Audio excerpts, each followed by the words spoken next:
des propositions concrètes, des pistes de solutions pour les défis, mais également des opportunités d'investissement. C'est de faire en sorte que les gens ne voient plus l'élevage pastoral sous l'angle socio-culturel, mais sous l'angle business, sous l'angle opportunité, sous l'angle revenu. Ce sont là les attentes de la journée de réflexion sur les opportunités d'investissement inclusif pour libérer le pouvoir du secteur de l'élevage pastoral au Burkina Faso. Les participants à cette rencontre, que sont les acteurs de l'élevage du pays, avaient la journée du 31 mars 2023 pour s'imprégner des résultats des travaux de réflexion panafricaine tenus du 29 janvier au 3 février 2023 à Nairobi, au Kenya. Il y a plusieurs défis à relever dans le cadre de l'élevage pastoral. C'est pour cela qu'aujourd'hui, nous avons une journée de réflexion sur les investissements à mettre dans cet élevage afin de tirer son potentiel et aider plusieurs agro-pasteurs qui sont vraiment dans le besoin, qui ont vraiment souffert de la crise sécuritaire. En effet, l'élevage joue un rôle central dans l'économie des pays ouest-africains et sahéliens. Sa contribution au PIB est parfois de l'ordre de 44%.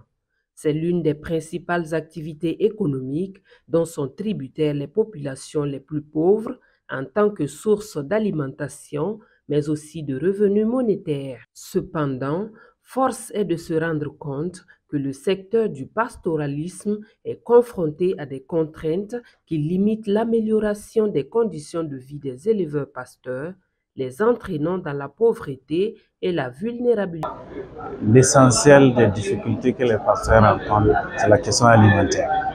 Les ressources alimentaires, globalement, c'est comme les fourrages, les concentrés, l'accès à l'eau, c'est la contrainte majeure de notre élevage qui affecte la productivité des animaux et qui dit productivité, qui dit production et revenu des éleveurs. Parce que l'alimentation compte pour 70% des dépenses d'opération des systèmes d'élevage.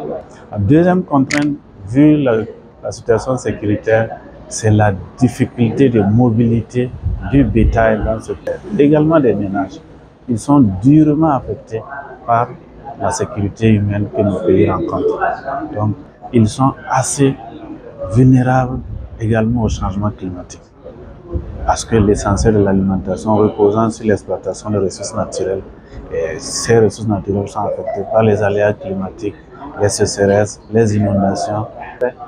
Et en quatrième point, l'accès au marché. Qui dit production, c'est pour répondre à la forte demande en produits animaux et d'origine animale, pour nourrir nos villes.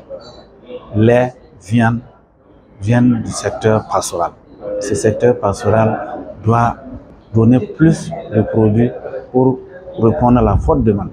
Malheureusement, il y a des obstacles. Des obstacles qu'il faut travailler à lever pour permettre l'accès au marché, la mobilité pour le transport du bétail, la transformation des produits pour ajouter de la valeur, développer les chaînes de valeur, créer des emplois et des revenus pour les jeunes et les femmes très actifs dans ce secteur.